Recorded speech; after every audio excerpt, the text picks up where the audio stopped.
Abu Hanifa, इमाम आज़म Abu Hanifa. हम्दन कसीरन तय्यिबन मलिकन लिल्लाहिल मलिकिल वाहिदिल क़ह्हार तौसिफन तअज़ीमन तकरीमन बिन्नअति सय्यदिना मुहम्मदिनिल Mukhtar. अल्हम्दुलिल्लाह अल्हम्दुलिल्लाहि वकफ़ा व सलामुन अला इबादिहिल्लज़ीना इस्तफ़ा। अम्मा बअद फ़अऊज़ु बिल्लाहि मिनश शैतानिर रजीम। बिस्मिल्लाहिर रहमानिर रहीम। या अय्युहल्लज़ीना आमनुत्तक़ुल्लाह व कूनू मअस्सादिक़ीन। सदक़ल्लाहु मौलानल अज़ीम व सदक़ रसूलुहुन नबियुल करीमुल अमीन। व नहनु अला ज़ालिका लमिनश शाहिदीन वश्शाकिरीन वज़ाकिरीन वल्हम्दुलिल्लाहि रब्बिल आलमीन। बकार ख़ैश हैरानम अगिस्नी या रसूलल्लाह, परेशानम परेशानम अगिस्नी या रसूलल्लाह। गौसे आज़म बमने पे सरो सामा मददे किबला एदी मददे काबे इमा मददे गिरदाबे बला उफ्तादा कश्ती ज़ईफ़ानो शिकस्ता रात पुश्ती बहक्के ख्वाजा उस्मान हारून मदद कुन मदद कुन मदद कुन या मुईनुद्दीन चिश्ती। बारगाह नबी आले नबी में इंतहाई अकीदत और मोहब्बत के साथ दुरूद पाक का नजराना पेश हो पड़ी। अल्लाहुम्मा सल्ली अला सय्यदना शफीना मौलाना मुहम्मद मादनी जूदी वल करम वालिहि व बारिक वसल्लम।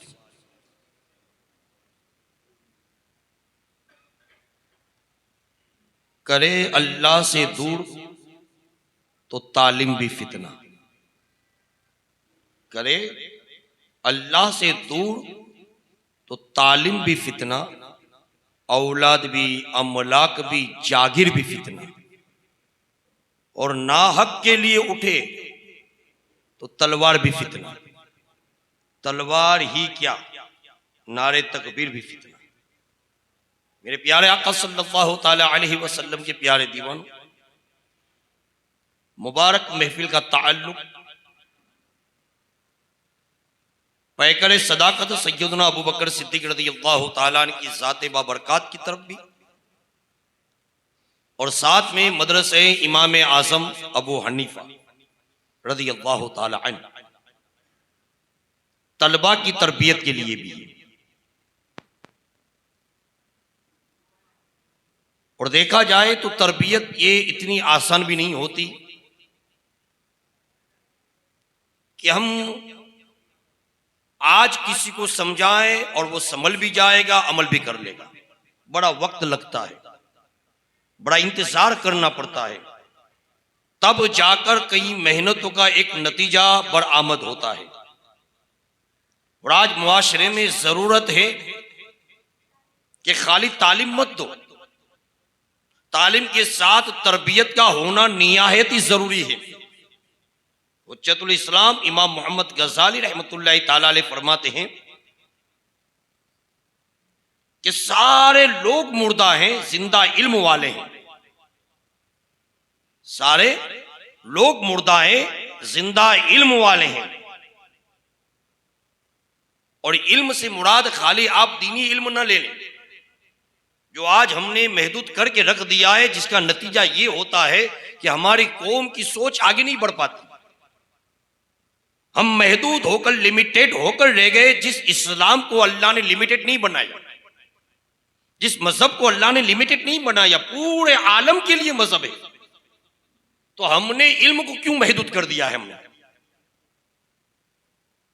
हम अपने दायरे को तंग ना करें, बल्कि इस्लाम एक ऐसा मजहब है जिसका दामन इतना कुशादा है कि सारी कायनात भी अगर कलमा पढ़ ले फिर भी उसके दामन में कुशादगी रहेगी। ये वो इस्लाम है। लेकिन हमारी कज फहमी ने, हमारी नाफहमी ने और हमारी कम अकल ने आज इस्लाम को महदूद कर दिया है। और जब कोई कौम महदूद हो जाती है तो वो कभी फला नहीं पाती, वो आगे नहीं बढ़ पाती।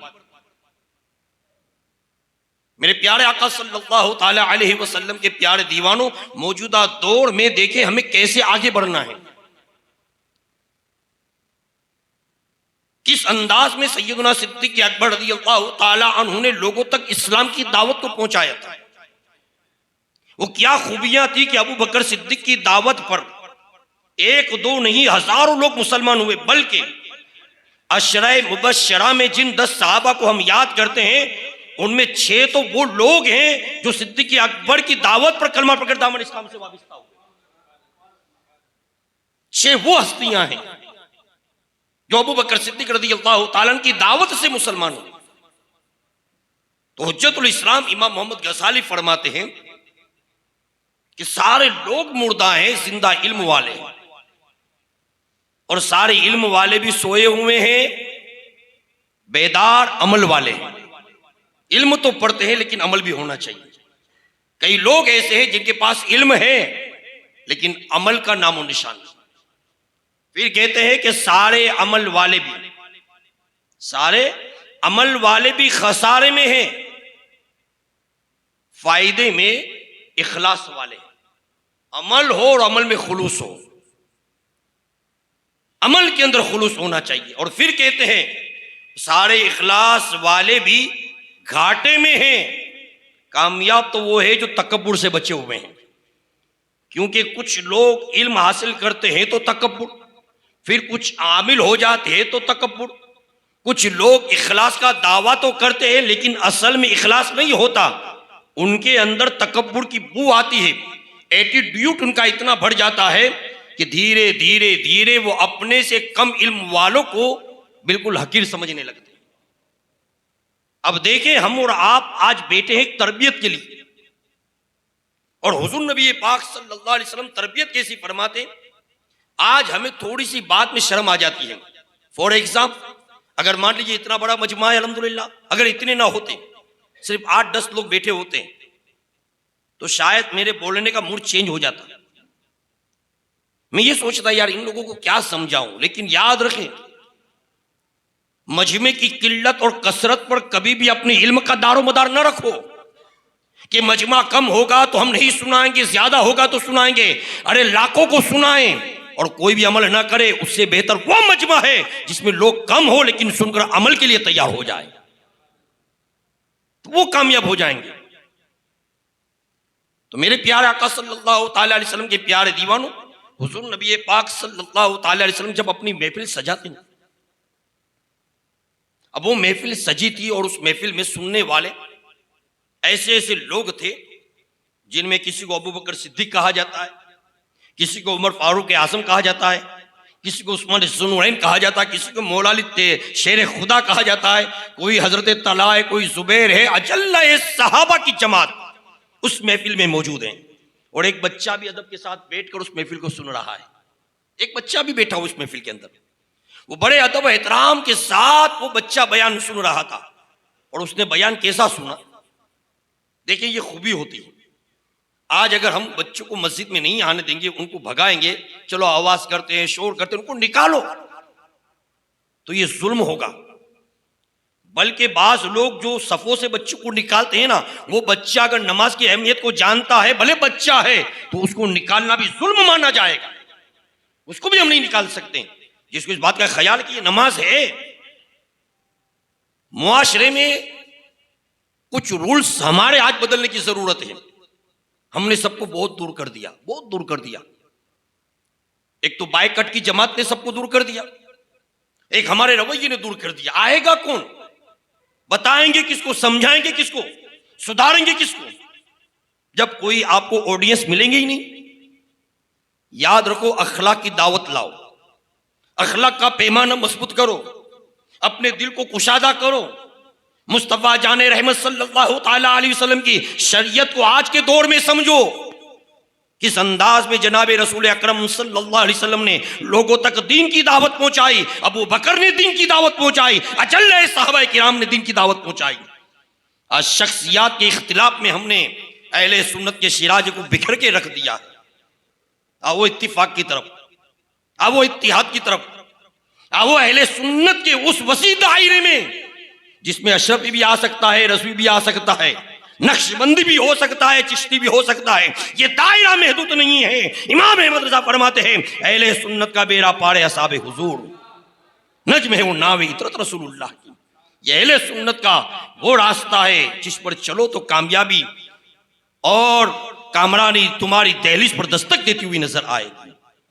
तो प्यारे आका सल्लल्लाहु अलैहि वसल्लम के प्यारे दीवानों, जब हुजूर की वो महफिल मुबारक लगी हुई थी, और याद रखें महफिल तो जनाब रसूल पाक की है, और महफिल की जब बात होती है ना तो अल्लामा इकबाल ने कहा था कि खामोश ए दिल, बड़ी महफिल में चिल्लाना अच्छा नहीं। खामोश ए दिल, बड़ी महफिल में चिल्लाना अच्छा नहीं। अदब पहला करीना है मोहब्बत के जीनों में। अगर मोहब्बत की सीढ़ी पे चढ़कर मंजिल तक पहुंचना है तो पहले अदब लाओ। बगैर अदब के मुसलमानों कुछ नहीं मिलेगा। नमाज भी पढ़ो तो अदब लाओ, वक़ूमू लिल्लाहि क़ानितीन। कुरान ये कहता है नमाज पढ़ो तो अल्लाह के लिए अदब वाले होकर नमाज पढ़ो। ये आए बदन से कपड़े पानी के कतरात टपक रहे हैं, आधा वुजू किया, पूरी सेटिंग नमाज में चालू है, इधर कर रहे हैं, दाढ़ी मल रहे हैं, इधर उंगली डाल रहे हैं। मेरे भाई नमाज पढ़ रहा है। वो नमाज है कि मौला अली शेर खुदा को जब तीर लगा था और लोगों ने कहा हुजूर निकाल लें, कहा कि अभी ना निकालो, अली जब नमाज में खड़ा हो जाए निकाल लेना, उस वक्त तकलीफ का एहसास नहीं होगा क्योंकि अली अपने रब के हुजूर खड़ा हो जाएगा। वो नमाज की कैफियत होती है। जब वो मुबारक महफिल लगी, हुजूर नबी पाक अलैहिस्सलाम बयान फरमा रहे हैं। किस चीज का बयान है? दो मौजू थे रसूलुल्लाह सल्लल्लाहु अलैहि वसल्लम के उस महफिल में। एक था जन्नत की बहारें, जन्नत की बहारें। और आज मुआशरे में देखे जन्नत इतनी आसान कर दी, जरा सुने, इतनी आसान नहीं कि किसी के हाथ चूमने से तुम्हें जन्नत मिल जाएगी, किसी की चादर को अपना कफन बना लो तो तुम्हें जन्नत मिल जाएगी। याद रखें फमन यअमल मिस्काल ज़र्रतिन खैरन यरा वमन यअमल मिस्काल ज़र्रतिन शर्रन यरा। जर्रा बराबर अगर तुमने नेकी की है तो अल्लाह इसका भी बदला देगा, और जर्रा बराबर गुनाह है तो हिसाब लेगा। ये और बात है कि वो अपनी रहमत से तुम्हें माफ फरमा दे, दरगुजर फरमा दे, ये और बात है। वरना हमें तो तैयारी रखनी है। हुजूर ने जन्नत की बशारत बताई, जन्नत की नेमतें बताई, जन्नत का तस्किरा हो रहा है, और सहाबा तो सुन रहे थे। वो बच्चा भी बड़ी मोहब्बत से सुन रहा था तो छोटा बच्चा। और खास मैं ये बात बच्चों के लिए ही कर रहा हूं। वो बच्चा सुन रहा है महफिल में, अदब के साथ सुन रहा है, एहतराम के साथ सुन रहा है। ये जन्नत की बहारों का जिक्र है। फिर हुजूर ने फरमाया कयामत की निशानियां, और कयामत की निशानियों पे आप सल्लल्लाहु अलैहि वसल्लम ने ऐसा बयान किया, तज़किये नफ्स हो रहा है यहां पर। महफिल तो इसी को कहते हैं। मैं आज के दौर की उन महफिलों को ये नहीं कहता हूं महफिल नहीं है, लेकिन हक अदा नहीं होता। नारे लगते हैं, नियाज़ें होती है, लंगर खाओ पियो दमादम। और कुछ लोगों का हाल बड़ा अजीब है, लगे दम मिटे गम कमाए दुनिया ने खाए हम। आज ये जमात हमारे अंदर ज्यादा होती गई। अल्लाह माफ फरमाए, महफिल रखते हो तो महफिल का हक अदा करना सीखो। वो महफिल क्या काम की जिसमें आने वाला आए तो खाली खा पीकर चला जाए, कुछ लेकर ना जाए। आज इमाम आज़म अबू हनीफा के मदरसे के प्रोग्राम में आप आए और कुछ बात इमाम आज़म की तालीमात की लेकर ना जाओ तो क्या मतलब है? वक्त रहा तो तालीमात इमाम आज़म पे भी मैं कुछ बात बता दूंगा, लेकिन पहले सुने इस बच्चे की बात को।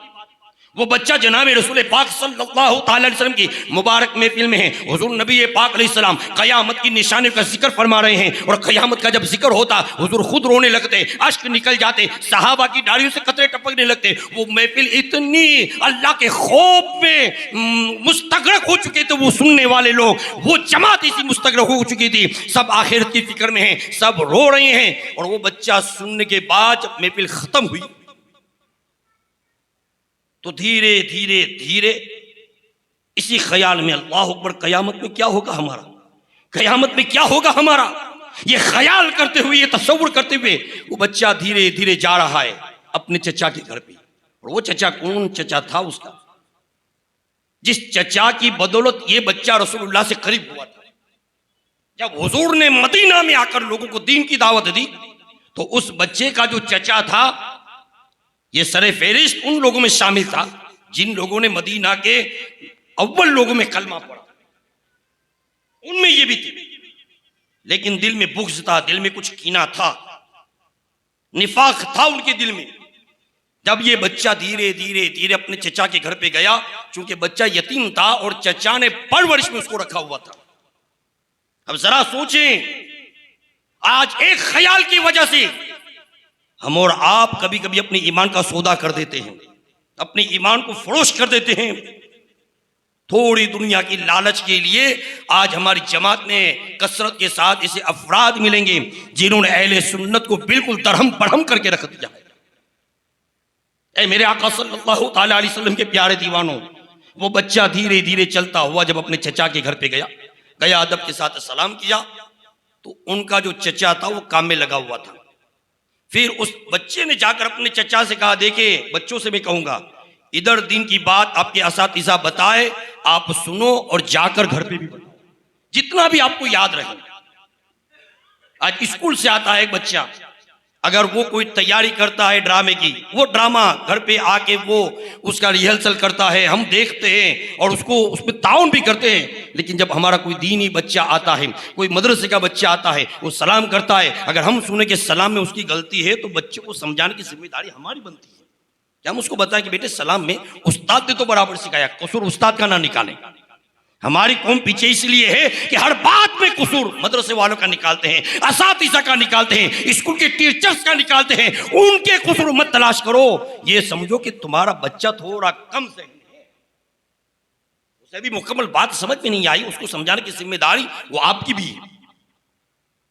इधर उस बच्ची ने अपने चचा को मुखातब किया, या अम्मा, ए मेरे चचा, समीतु रसूलुल्लाह सल्लल्लाहु अलैहि वसल्लम युखबिरुना अनिस्सा कान्नी हत्ता राहु रायल आइन। वो बच्चा कहने लगा कि ए मेरे चचा, हम हुजूर की बारगाह में बैठे हुए थे और आप सल्लल्लाहु अलैहि वसल्लम ने कयामत का बयान ऐसा किया। अब देखिए बयान कैसा हुआ। वो बच्चा ये कहता है कि हुजूर ने ऐसा बयान किया, कान्नी अराहु रायल आइन, मुझे यूं लगा जिसे मैं अपने माथे की आंखों से कयामत को देख रहा हूं। जरा देखे सुना कैसा होगा उस बच्चे ने, अंदाज देखें उसका। वो बच्चा ये कह रहा है कि मैंने रसूलुल्लाह सल्लल्लाहु अलैहि वसल्लम की बारगाह में बयान ऐसा सुना कि मुझे यूं लगा कि मैं अपने माथे की आंखों से देख रहा हूं। अब जब चचा को उसने सुनाया तो उसके दिल में अरमान ये थे कि चचा खुश होगा, काका खुश हो जाएगा और कहेगा कि वाह बेटे वाह, बड़ी मोहब्बत की महफिल में तू शिरकत करके आया। लेकिन चचा का निफाक जाहिर हो गया और चचा ने बेतू के लफ्जों में यह कहा, लौ काना मुहम्मदुन सादिकन लनहनु शर्रुन मिनल हिमार, अगर मोहम्मद सल्लल्लाहु अलैहि वसल्लम माज़अल्लाह सच्चे हैं तो हम गधों से भी गए गुजरे कि उनकी हर बात को मान ले, वो जो भी कहे मान ले, वो जन्नत का जिक्र करे तो माने, वो कयामत बताए तो माने, वो अनदेखी चीजों का जिक्र करे हम मानते रहे, तो हम तो गधों से भी गए गुजरे होंगे। अब ये निफाक जैसे जाहिर हुआ, अब वो बच्चा जो यतीम था, चचा की परवरिश में अपनी जिंदगी के अयाम गुजार रहा था, उसने सुना तो उसे अपने कान की समाअत पे यकीन न हुआ कि ये बात कौन कर रहा है। या आज हमें वो राह भटकाने की कोशिश कर रहा है जिसने उंगली पकड़कर रसूलुल्लाह के दामन से हमें वाबिस्ता किया, जो हुजूर तक हमें लेकर आया। आज हमारा वो चचा ऐसी बात करता है, बेतुकी बात। फौरन उस बच्चे ने अपने चचा के सामने दो बात रख दी। कहा है मेरे चचा, आपने जो हुजूर के बारे में गुस्ताखी की, इस पे मैं खामोश रहकर बात खत्म कर दूं या हुजूर को जाकर बताऊं? और मैं खामोश नहीं बैठूंगा, मैं खामोश नहीं बैठूंगा, मैं जाके रसूलुल्लाह को बताऊंगा, मैं हुजूर को बताऊंगा, या रसूलुल्लाह अलैहिस्सलातु वस्सलाम, हुजूर मेरे चचा ने आपके बारे में ये कहा है। तो चचा ने क्या कहा जानते हो? चचा कहने लगा, अंत तिफ्लुन गिरनु ला युसद्दिकुन नास, जा जा कुल माशी, जो तुझे कहना, जिसको जो कहना के, तेरी बात मानेगा वो? तो एक बच्चा है, तो एक बच्चा है, कौन मानेगा तेरी बात? अब वो बच्चा जो कयामत की फिक्र में रोता हुआ घर पे गया, अब हुजूर की मोहब्बत में रोता हुआ वापस आ रहा है। जैसे मस्जिद नबी शरीफ में पहुंचा, आप सल्लल्लाहु अलैहि वसल्लम अभी साहबा को लेकर बैठे हुए ही थे। कुछ साहबा हुजूर की बारगाह में मशवरे के लिए नशिस्त किए हुए थे। उन साहबा को देखकर वो बच्चा बड़े अदब के साथ बैठ गया, और फिर हुजूर ने जब उनकी तरफ देखा तो कहा, या रसूलल्लाह, अल जुलास इब्न सुवैद व हुवा अम्मी खानल्लाहु व रसूला कद तबर्रतु इलैहि सुम्मा इलैका मिन। या रसूलुल्लाह के सलात व सलाम, जुलास इब्न सुवैद जो मेरा चचा है ना, उसने अल्लाह और रसूल की मोहब्बत में खयानत की है, और मैं अपने आप को उससे अलग जाहिर करता हूं। अब मेरा उससे कोई रिश्ता नहीं। मैं पहले अल्लाह की बारगाह में कहता हूं, फिर आपकी बारगाह में कहता हूं कि या रसूलुल्लाह, अब मेरा उससे कोई रिश्ता नहीं। हुजूर, जो आपका होगा वो हमारा होगा, जो आपका नहीं वो हमारा नहीं। एक बच्चे के दिलो दिमाग में ये बात कैसे उतर गई? क्योंकि उसको अदब मिला था, अदब के साथ उसने हुजूर नबी पाक अलैहि सलाम की महफिल को सुना था। अब उस महफिल से जाने के बाद वापस आकर जब उस बच्चे ने ये खबर दी, तो हुजूर नबी पाक सल्लल्लाहु अलैहि वसल्लम ने दिगर सहाबा किराम से फरमाया कि बच्चा जो कह रहा है तुम सुन रहे हो? तो कुछ सहाबा ने कहा, या रसूलल्लाह सुना, लेकिन जुलास इब्न सुवैद तो या रसूलल्लाह आपके पीछे नमाज पढ़ते हैं। जुलास इब्न सुवैद तो जब अल्लाह की राह में देने की बात आती है तो अपनी हैसियत के मुताबिक हमेशा आगे बढ़ जाते हैं। जुलास इब्न सुवैद तो या रसूलल्लाह मैदान कारजार के एक मुजाहिद आदमी है। जुलास इब्न सुवैद तो राय खुदा में एक सखी माने जा रहे हैं। जुलास इब्न एक तरफ ज्यादा जोर दिया साहबा की अजमत पे, हमने किताबें और औराक को खंगाला ही नहीं। नतीजा ये हो गया कि महदूद रह गए हम। बल्कि अशरे मुबशरा में अगर हम देखें तो 4 साहबा के सिवा 6 साहबा पर हमारा जिक्र क्या होता है? कितने बयान होते हैं हमारे? बहुत कम हमारे लोग ऐसे होते हैं जो इस बात की फिक्र करते हैं कि हजरत अब्दुल रहमान इब्ने औफ पे भी मुझे अपनी कौम को बताना है, साद इब्ने अबी वक्कास के बारे में भी मुझे बताना है, सईद इब्ने ज़ैद के बारे में भी मुझे बताना है, अबू उबैदा इब्ने जर्राह के बारे में भी मुझे बताना है, हजरत तलहा के बारे में मुझे बताना है, हजरत जुबैर के बारे में मुझे बताना है। क्योंकि ये वो जमात है कि हुजूर नबी पाक अलैहिस्सलाम ने इनको दुनिया में जन्नत की बशारत फरमाई। वो दोस्तों जिनको जन्नत का मुसद्दा मिला, उस मुबारक जमात पे लाखों सलाम। लेकिन आज मुआशरे में हमने खुद अपने बुजुर्गों के बयानात को महदूद करके रख दिया है। ये नापैद किनारा है तालीम। जितना भी इसके समंदर में आप गोता जन होंगे, मुस्तगरक होंगे, इसका किनारा कभी किसी को नहीं मिल सकता, क्योंकि अल्लाह ने इल्म का किनारा नहीं बनाया है। मां की गोद से लेकर कब्र की लहद तक आप जहां भी जाओ, इल्म कभी खत्म नहीं होता। उमर फारूक आज़म रज़ियल्लाहु ताला अन्हु उस बच्चे को अपनी नजर में रखा, क्योंकि बचपन से उस बच्चे के अंदर बेहतरीन आसार नजर आ गए। और फिर हजरत सिद्दीक़ अकबर का जमाना खत्म हुआ। उमर फारूक आज़म रज़ियल्लाहु ताला जब अमीरुल मोमिनीन बने तो उमर फारूक आज़म ने एक निज़ाम बनाया, और ऐसा बेहतरीन निज़ाम बनाया उमर फारूक आज़म ने, ऐसा बेहतरीन निज़ाम बनाया कि लोगों को यूं लगता था कि सिद्दीक़ अकबर रज़ियल्लाहु ताला के जाने के बाद उमर इस कौम को संभाल नहीं पाएंगे, उमर इस्लाम की हुकूमत को नहीं संभाल पाएंगे। लेकिन उमर फारूक आज़म रज़ियल्लाहु ताला अन्हु ने वो निज़ाम कायम कर दिया कि लोग ये कहने लगे कि अबू बकर सिद्दीक रज़ियल्लाहु ताला के ज़माने में सिद्दीक़ अकबर ने इस्लाम को जैसा संभाला, उमर फारूक आज़म ने उसके तहफ़्फ़ुज़ के ज़राए बना के रख दिए हैं। और कितना बेहतरीन इंतज़ाम किया उमर फारूक आज़म ने।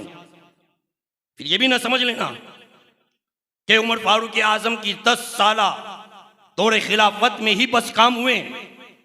पहले फितनों का दौर था, सद्दे बाप तो अबू बकर सिद्दीक ने किया है। मानी ज़कात के सामने किसी ने अपनी तलवार को बेनियाम किया तो वो सिद्दीक अकबर की जात है। खत्मे नबुव्वत के मसले में इख्तिलाफ करने वाले मुसलमान बिन कज़्ज़ाब से लेकर उस जमान के मुख्तलिफ झूठे मुद्दईयान नबी से अगर किसी ने जंग की है वो जात अबू बकर सिद्दीक रज़ियल्लाहु ताला अन्हु की है। 2 साल 2 महीने के अंदर हजारों फितनों से अगर कोई नबरत आसमा हुआ वो जात सैयदना सिद्दीक अकबर रज़ियल्लाहु ताला अन्हु की जात है। वो निज़ाम बना कर दिया हजरत सिद्दीक अकबर ने। उमर फारूक आज़म उसी निज़ाम को आगे बढ़ाया, लेकिन अंदाज बदला है, अंदाज बदला है। और अंदाज बदल कर हजरत उमर फारूक आज़म रज़ियल्लाहु ताला अन्हु ने ऐसा निज़ाम बनाया, ऐसा निज़ाम बनाया कि उमर फारूक आज़म रज़ियल्लाहु ताला अन्हु हमेशा चुन चुन कर ऐसे लोगों को मुंतखब करते जो वाक़ियतन काबिल होते। और आज हमारी तबाही के असबाब में एक सबब यह भी है, हम काबिल नहीं देखते, हम काबिल नहीं देखते। और माशाल्लाह आप मानो हम लोग खुद आपके धोड़ा जी के खाए हुए हैं, मिस्किनियां हमारे मादर इल्मी में हैं अल्हम्दुलिल्लाह। लेकिन उस जमाने से हम लोग देखते थे लोगों के अंदर दीनदारी का दिलदार बढ़े, दीनदारी में कम। और मैं इसको नहीं कहता हूं कि गली गली में मस्जिद में आप दीनदारी हो गई, मस्जिद हो खाली पड़ी रही मस्जिदें, वो दीनदारी क्या काम किया।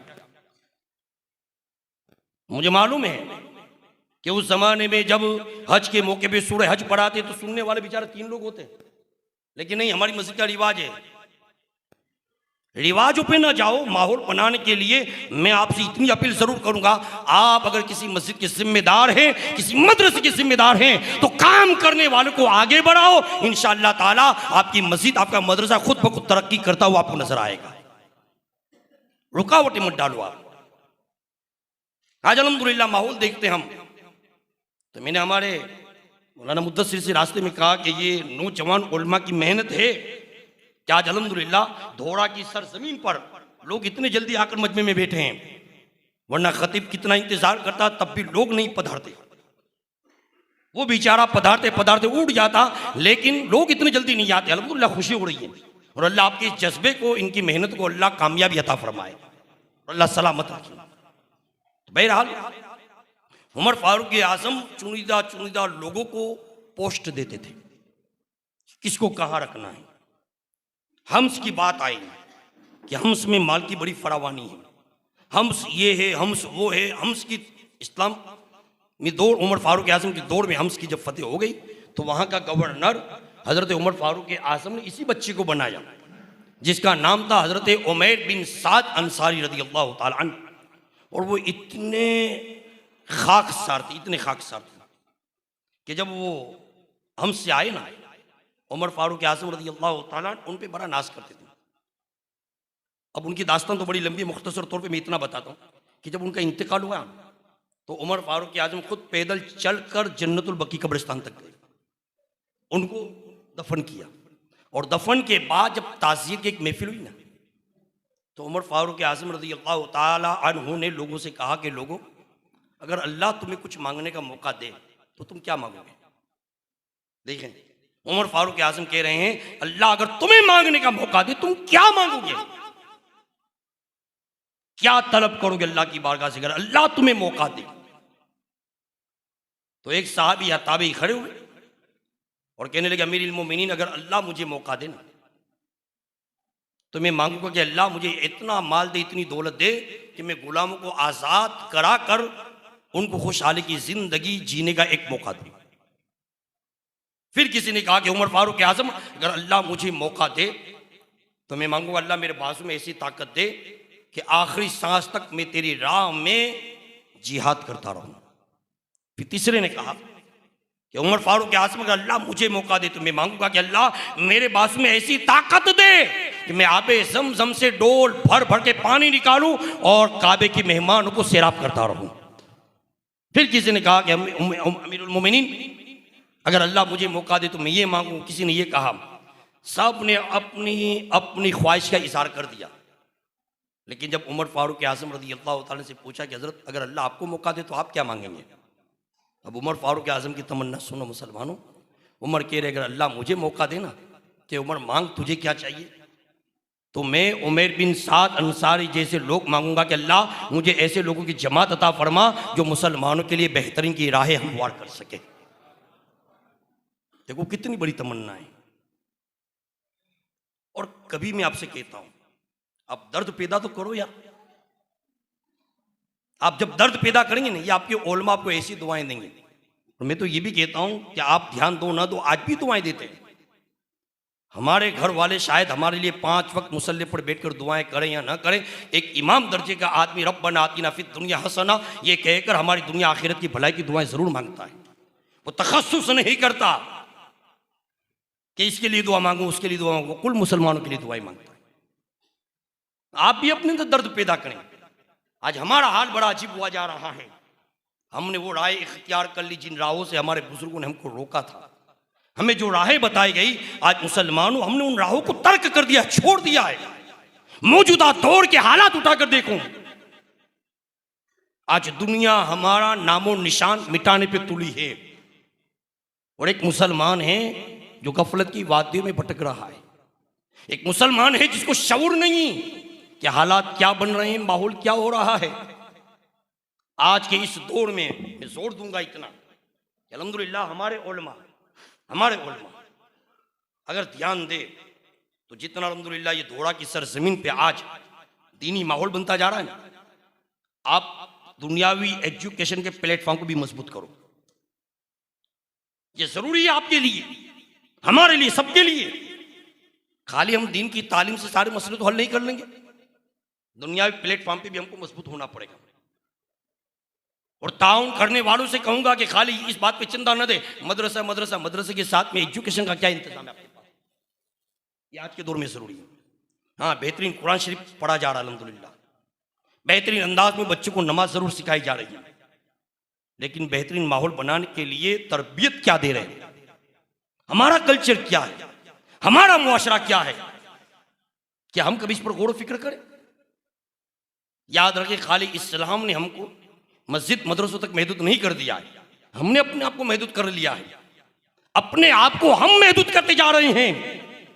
ऐ मेरे प्यारे आका सल्लल्लाहु अलैहि वसल्लम के प्यारे दीवानों,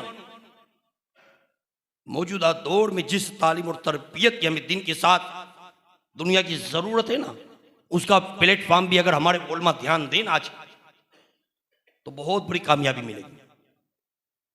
सिर्फ चंद हमारे इदारे ऐसे हैं जो इस प्लेटफॉर्म पर हमको मजबूत मिलते हैं। बाकी अहले सुन्नत में अल्लाह माफ करे, प्रोग्राम बाद नियाज के बाद सलाम, उसके बाद रवाना, उसके सिवा हमारे पास कुछ है नहीं। इमाम आजम अबू हनीफा का नाम इन बच्चों की नस नस में उतारा हमारी इन उलमा ने। अल्हम्दुलिल्लाह मैं कहूंगा भी कि इमाम आजम अबू हनीफा रज़ी अल्लाह तआला की तालीमात को आज के दौर में आम करना जरूरी है। अगर इस दौर में नफरत को मिटाना है तो तालीमात इमाम आजम को समझना पड़ेगा। इस दौर में बुग़्ज़ व कीना को ख़त्म करना है तो तालीमात इमाम आजम को समझना पड़ेगा। इस दौर में मोहब्बत का माहौल हमवार करना है तो तालीमात इमाम आजम को आज के दौर में समझना पड़ेगा आपको। वो इमाम आजम अबू हनीफा रज़ियल्लाहु ताला अन्हु जिनकी जिंदगी एक एक लम्हा हमें ऐसी प्यारी तालीम और तरबियत दे रहा है कि इमाम आजम अबू हनीफा रज़ियल्लाहु ताला अन्हु की दरसगाह से तैयार होने वाले कई ऐसे उलमा हैं जिनके इखराजात खुद इमाम आजम अबू हनीफा ने उठाए हैं। लेकिन आज कोई आलिम बेचारा, मेरे हिसाब से मैं बात करता हूं, बड़ी मुश्किल से शायद आपको मिलेगा। एक साहब मुझसे कहने लगे कि फला मदरसे का रुदाद आपने पढ़ा? मैंने कहा भाई पढ़ा है।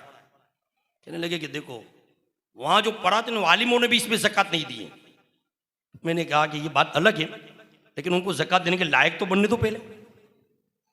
इनके पास इतना बचता ही कहाँ कि ज़कात दे दें, क्योंकि हम कटोकटी का हिसाब करके इमाम साहब को तनख्वाह देंगे। अपने दिलों को फराख करो मुसलमानों। सदियां गुजर गई, उस अबू हनीफा ने अपने दिल को इतना फराख कर दिया था ना, इतना फराख कि उसके दस्तरखान के खोशाची में अगर आप देखेंगे बड़े बड़े ओलमा और बड़े बड़े अइम्मा उस ज़माने के तुम्हें नजर आएंगे। क्यों इमाम आज़म अबू हनीफा रज़ियल्लाहु ताला अन्हु की वो तालीम आती थी। और जब तालीम का असर आता है ना, तो याद रखें कौम की कामयाबी के रास्ते खुलते हैं, कौम की भलाई के रास्ते खुलते हैं। और आज मुआशरे में बच्चों के साथ बच्चों की तालीमात पे भी ध्यान देना जरूरी है। हम उस तरफ भी नजर डालें और हालात और माहौल को देखें। और हाथ जोड़कर इतना कहता हूं कि ये तस्वुर मत कर लें कि अगर आपकी बच्ची आलिमा बनी है, आपका बेटा आलिम बना है, हाफिज़ कुरान बना है, तो इसको मस्जिद में जगह मिलनी चाहिए, मदरसे में जगह मिलनी चाहिए। नहीं, ये कभी आप तस्वुर मत करो। मेरे कर्म फरमा हुजूर अशरफुल फुका अलैहि रहमा, जब उन्होंने मेडिकल की दुकान खोली, आलिम दिन थे, दुकान खोली मेडिकल की, तो मुफ्ती आज़मीन अलैहि रहमा नागपुर आए हुए थे। तो मुफ्ती आज़मीन अलैहि रहमा ने कहा मौलाना आपने दुकान खोली है, चलो मैं दुकान पे आता हूँ। और ख़ुद हुजूर मुफ्ती आज़मीन अलैहि रहमा उनकी दुकान पे आए। और आने के बाद हुजूर मुफ्ती आज़मीन अलैहि रहमा ने, छोटी दुकान थी, हज़रत फरमा देते मुझसे कि छोटी दुकान थी, हज़रत बैठे।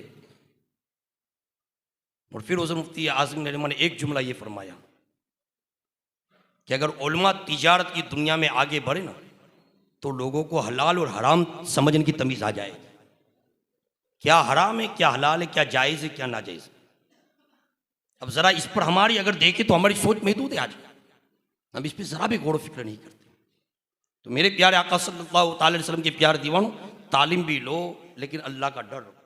अल्लामा इकबाल कहते हैं कि करे अल्लाह से दूर तो तालीम भी फितना। ऐसी तालीम भी ना लाओ कि तालीम लाने के बाद गुमराह हो जाओ।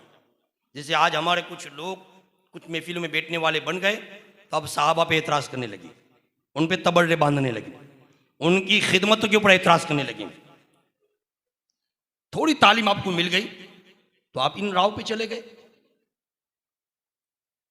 तो करे अल्लाह से दूर तो तालीम भी फितना, औलाद भी, अमलाक भी, जागिर भी फितना, और नाहक के लिए उठे तो शमशीर भी फितना।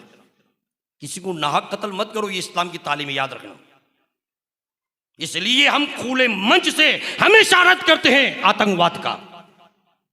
इसका इस्लाम से कोई ताल्लुक है नहीं, क्योंकि किसी भी जान को बिला कसूर ज़र्ब पहुंचाना, मारना, तकलीफ पहुंचाना, ये तालीमात इस्लाम के खिलाफ है। इस्लाम कतन इसकी इजाजत नहीं देता। यह आज के दौर में समझना मुसलमानों जरूरी है हमारे लिए। नाहक के लिए उठे तो शमशीर भी फितना, और कहते शमशीर ही क्या, नारे तकबीर भी फितना।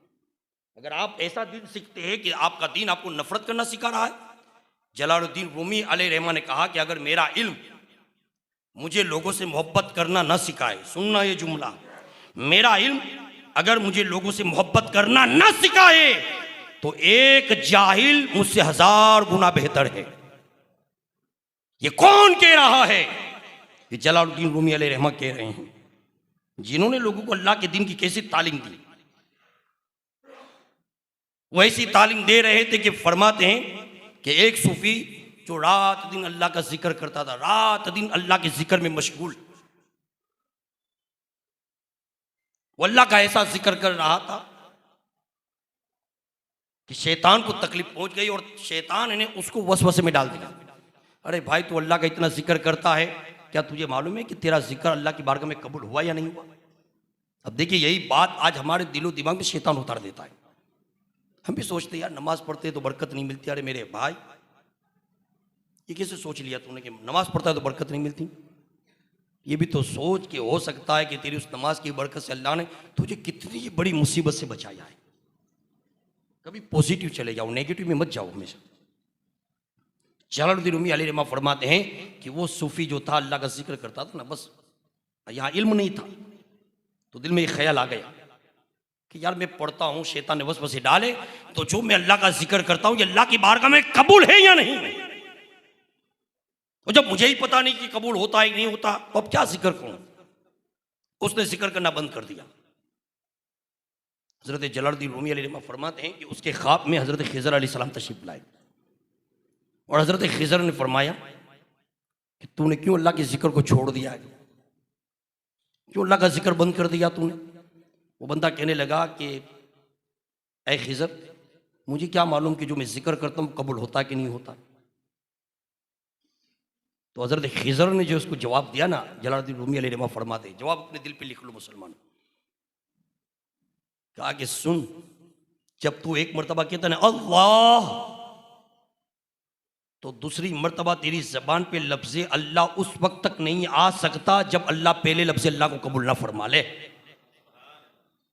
जब पहली मर्तबा तो अल्लाह कहता है और ये कबूलियत की मंजिल में पहुंचता है, तब जाकर तेरी जबान से दूसरी मर्तबा लफ्ज़ अल्लाह निकलता है। तो मुसलमान सुन लो और सोच लो, तुम नमाज पढ़ते हो तो जो फजर की नमाज पढ़ के आते हो और फिर जोहर में जाते हो तो सोच लो, फजर की नमाज अल्लाह ने अपनी रहमत से कबूल फरमाई, तब तुझे अल्लाह जोहर की तौफीक अता फरमा रहा है, और जोहर की कबूल हुई तो मौला तुझे असर की तौफीक अता फरमा रहा है। ऐ मुसलमानों, कारा खैर करते रहो, जिंदगी में जब भी मौका मिले कुछ बेहतर करो, सिद्दीक़ अकबर के नक्शे कदम पर चलो। और अब आखिरी एक बात बताता हूँ, दिलो दिमाग में उतारना। देखिए, तालीम होती है ना, तालीम पर गौर करना जरूरी है। ये मुबारक महीना चल रहा है हजरत शाह आलम रज़ी अल्लाह तआला अन्हु का, और उन पर जो अल्लाह के इनामात हुए उनमें एक रहमत ये है कि शाह आलम पैदाइश हाफिज कुरान। आप मानते हैं ना? अल्हम्दुलिल्लाह मानते हैं। जिनको ना मानना वो ना माने, ना मानने वालों ने खुदा को ना माना तो हम तो उनका गला दबाएंगे। ला इकराह फिद्दीन, दिन में कोई जबरदस्ती नहीं। लेकिन इधर पीरान पीर रोशन समीर रज़ी अल्लाह तआला अन्हु, बुजुर्गों से पाक रज़ी अल्लाह तआला जब पैदा हुए तो 17 पढ़ के हाफिज कुरान, शाह आलम मुकम्मल हाफिज कुरान, वो इमामुल औलिया है। जानते फर्क क्या था? शाह आलम पे भी अल्लाह की रहमत है, गौसे आजम पे भी, लेकिन गौसे आजम रज़ी अल्लाह तआला 17 पढ़ के हाफिज कुरान हुए। वजह क्या थी जानते? उमूमन तो ये बयान होता है कि 17 पारे तक आपकी वालिदा ने तिलावत की। हाँ, ये बात सही है, लेकिन आधी मुकम्मल बात क्या है? तो देखिए, कुरान के बारे में हदीस ये कहती है कि यही वो किताब लाजवाल अल्लाह की नेमत है, इसके एक हर्फ पढ़ने पर 10 लाख नेकियों 10 नेकियां हैं, 10 गुना माफ है और 10 दर्जों को अल्लाह बुलंदी अता फरमाता है एक हर्फ पे। और हदीस ये है कि अगर कोई बंदा एक आयत पर गौर फिक्र करता है ना, फॉर एग्जाम अर्रहमान रहीम, अल्लाह रहमान भी है रहीम भी है, तो अगर दोनों का मतलब निकालो तो रहमान भी रहम फरमाने वाला, रहीम भी रहम फरमाने वाला। और अरबी का मकौला है कि खैरुल कलामी कल्लमल्लाह, कि बेहतर कलाम तो वो है जो मुख्तसर हो और जामे। तो जब माना एक ही है तो रहमान भी क्यों लाए, रहीम भी क्यों लाए? रहमान भी क्यों लाए, रहीम भी क्यों लाए? तो जब उसकी तफसीर उठाकर पढ़ते ना तो थोड़ी बात आया होती है, मुनकशिफ होती है कि रहमान भी अल्लाह की सिफत है, रहीम भी अल्लाह की सिफत है। लेकिन दोनों में फर्क ये ना कि रहमान अल्लाह की उस सिफत को कहा जाता है जो इंसान के बड़े गुनाहों पर बंदे पे रहम फरमाए, और रहीम ये उस सिफत का कमाल है जो इंसान के छोटे गुनाहों पे रहम फरमाए। बात आई मेरी समझ में? तो रहमान भी है, रहीम भी है। अब इस पर गौर फिक्र करना, तो उलमा फरमाते हैं कि पूरी रात नवाफिल पढ़ने से, पूरी रात जाकर अल्लाह का जिक्र करने से, अगर तुम एक आयत पर गौर करते हो तो पूरी रात नफल पढ़ने में, अल्लाह के जिक्र में जो सवाब नहीं मिलता वो एक आयत के गौर फिक्र में अल्लाह अजर और सवाब अता। अब बुजुर्गों से पाक रज़ी अल्लाह तआला की वालिदा ने कुरान शुरू किया जरूर, पेट में जब बच्चा आ गया। हमारी औरतें आज पाकिस्तानी सीरियल देखती,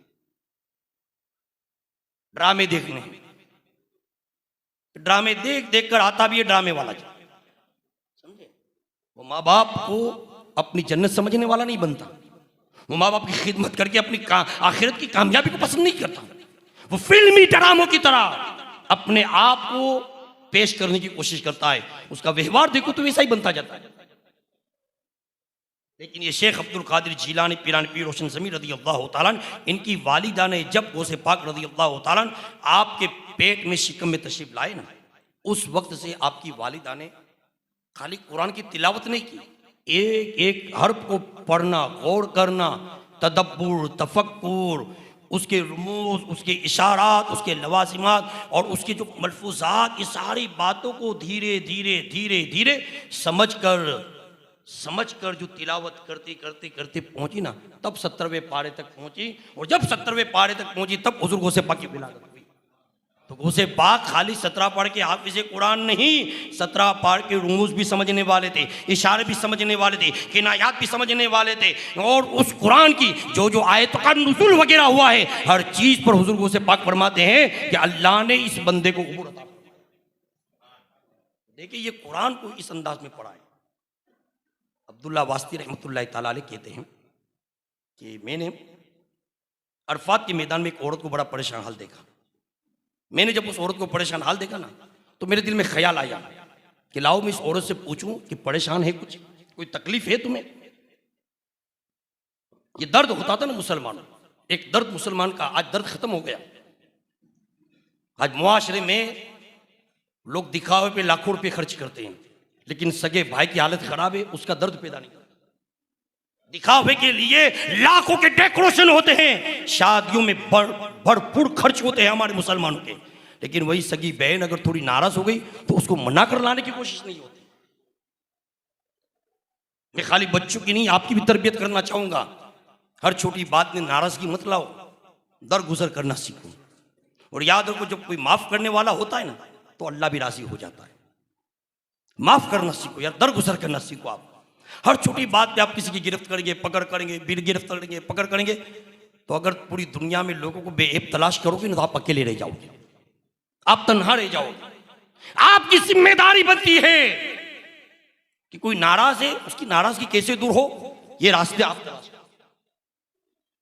हजरत अब्दुल्ला वास्ती रहमतुल्लाह ताला अलैह फरमाते हैं कि मैंने जब औरत को परेशान हाल देखा ना, तो मैं उसके पास गया और मैंने उस औरत से कहा कि क्या कोई परेशानी है, कोई तकलीफ है आपको?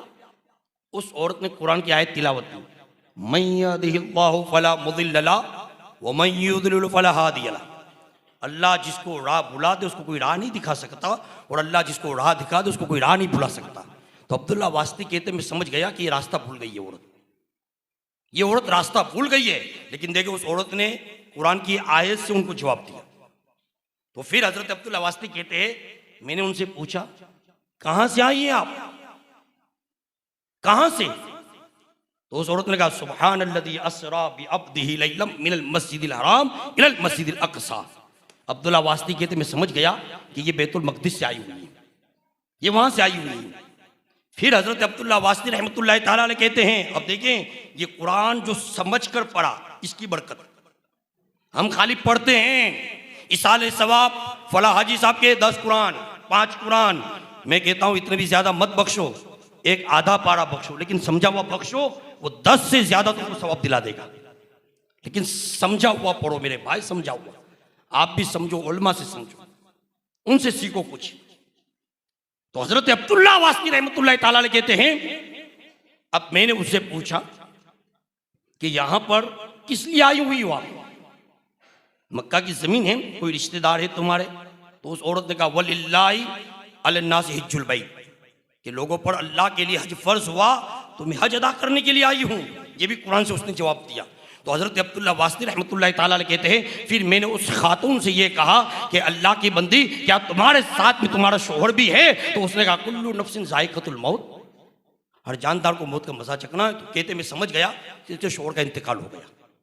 फिर कहते हैं कि मैंने पूछा कि अब जब आई हैं यहाँ पर, तो जाहिर सी बात शोहर नहीं होगा तो खानदान में से कोई तो होगा साथ में। तो मैंने उससे कहा कि क्या तुम्हारे बच्चे वगैरह है? तो उसने फौरन कुरान की आयत पढ़ी, ववस्सा बिहा इब्राहिम बनी, और इब्राहिम ने अपनी औलाद को वसीयत की, नसीहत की। तो कहते हैं मैं समझ गया कि इसकी औलादें हैं। फिर हजरत अब्दुल्ला वास्ती कहते हैं कि मैंने उस औरत से ये कहा कि तुम्हारे बच्चों के नाम बताओ ताकि मैं उनको ढूंढूं, उनको जाऊं मैं ढूंढने के लिए। तो अगर मुझे नाम मालूम होंगे तो मैं बताऊंगा कि बैतुल मक़दिस से भाई ये आदमी आया है, फला फला आए हैं, तो मुझे नाम बताओ। तो अब उस बंदी ने कहा कल्लमल्लाहु मूसा तकलीमा वत्तखज़ इब्राहिम खलीला या दाऊद इन्ना जअलनाका खलीफा, कि उस औरत ने कहा अल्लाह ने मूसा से कलाम फरमाया, इब्राहिम को अपना दोस्त बनाया और फरमाया ऐ दाऊद हमने तुझे खलीफा बनाया। तो हजरत अब्दुल्ला वास्ती ये कहते मैं समझ गया कि इसके 3 लड़के हैं, एक का नाम मूसा है, एक का नाम इब्राहिम है और एक का नाम दाऊद है। फरमाते वो कुरान की आयत पढ़ती मैं समझ जाता था। अब मैंने उस खातून से ये कहा कि अल्लाह की बंदी चलो मैं तुम्हारे लिए कुछ इंतजाम करूं, लेकिन जरा अपना नाम तो बता दो, तुम्हारा नाम क्या है? तो उस बंदी ने कहा उस्कुर फिल किताबी मरियम, किताब में मरियम को याद करो, यानी मेरा नाम मरियम है। और याद रखना कुरान में औरतों में एक ही नाम हजरत मरियम का है, बाकी हम जो निकालते हैं ना ये अपने अपने हिसाब से निकालते हैं। कोई इरम निकालता है, कोई अमरीन निकालता है, कोई फला निकालता है, सब हम अपने अपने हिसाब से निकालते हैं।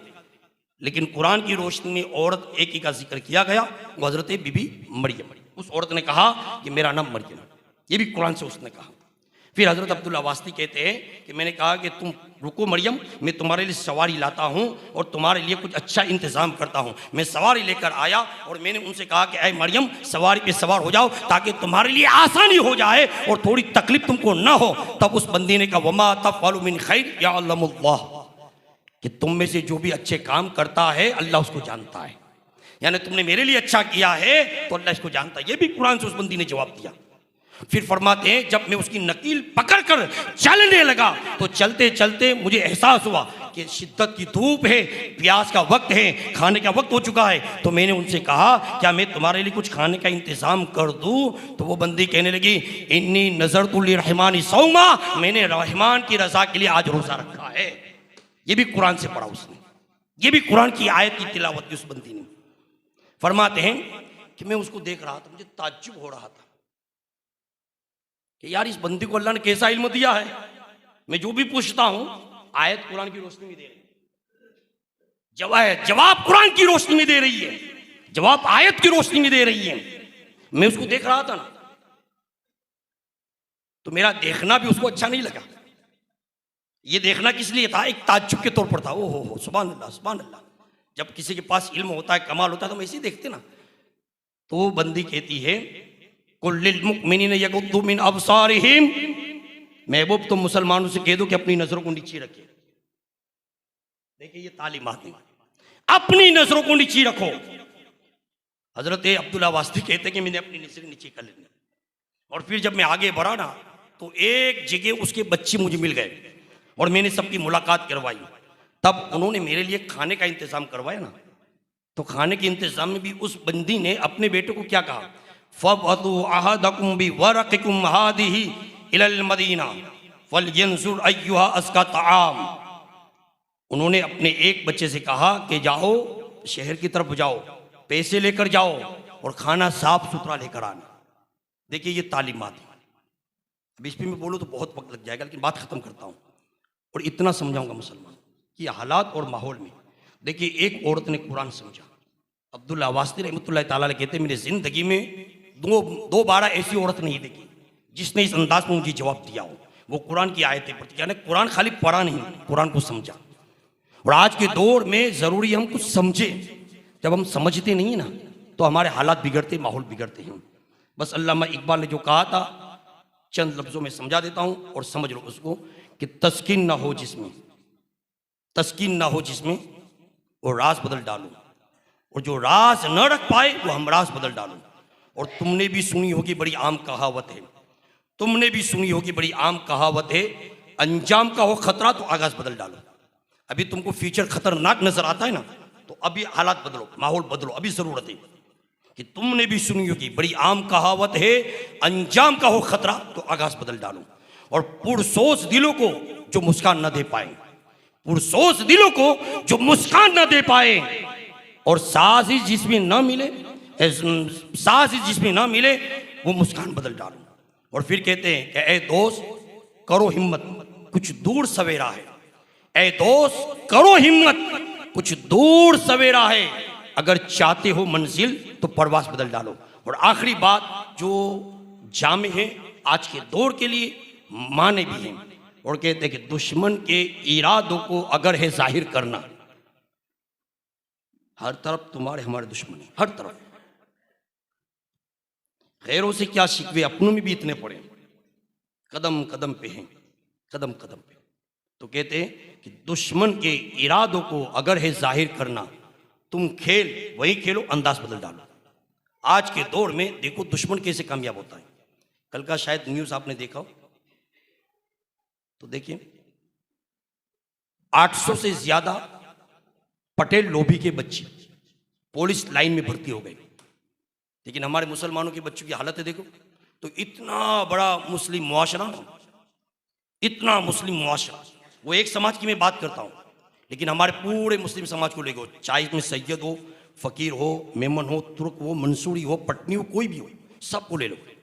इतनी समाजें मिलकर भी 800 हुए, हमारे 80 भी नहीं। क्यों? क्योंकि हम मुसलमान हैं, खाना पीना है, रात में 2:30 3 बजे तक जागना है, सुबह मस्जिद में भी नहीं जाना, काम धंधे पर भी मन हुआ तो गए, बाकी बेटे किसी का रोल करो, टोपी पहना दो, अपना काम चलता है। ये हालात हमने हमारे बनाए मुसलमानों। न समझोगे तो मिट जाओगे हिंदी मुसलमानों, तुम्हारी दास्तां तक न रहेगी दास्तान में। आओ अपने आप को बदलने की फिक्र में लाओ, बच्चों की ज़िंदगी के साथ साथ खुद अपने अंदर भी इनकलाब लाओ। आपका बच्चा इनके पास पढ़कर हो सकता है हाफिज़ कुरान भी बन जाए, आलिम दीन भी बन जाए, उसकी ज़िंदगी में इनकलाब आए, तुम उसके एक बेहतरीन बाप बन जाओ, तुम उसके एक बेहतरीन माँ बन जाओ, तुम उसके एक बेहतरीन वाली बन जाओ। इनकी ज़िंदगी का इनकलाब तुम्हारे अंदर ऐसा आ जाना चाहिए कि जब तुम भी चलो ना तो तुम्हें देखकर कहे कि देखो उसका बेटा सुधरा तो अल्हम्दुलिल्लाह ये भी सुधर गया। कल तक ये बेराड़वी का शिकार था, कल तक ये शराबी था, कल तक ये जुआरी था, कल तक ये न जाने गांजे के नशे में मशगूल रहता था, लेकिन आज इसका बच्चा हाफिज़ कुरान बना। अल्हम्दुलिल्लाह मैं इसकी गवाही देता हूँ, जिसका बच्चा हाफिज़ कुरान बना उसके बाप ने शराब से तौबा कर ली। जिसका बच्चा हाफिज़ कुरान बन गया, मैंने देखा कि उसके बाप ने जुए से तौबा कर ली। मैंने देखा जिसका बच्चा आलिम दीन बन गया, अल्हम्दुलिल्लाह उसका बाप एक जमाने में क्लब चलाता था, आज अल्हम्दुलिल्लाह मस्जिद में ये इनकलाब कब आएगा?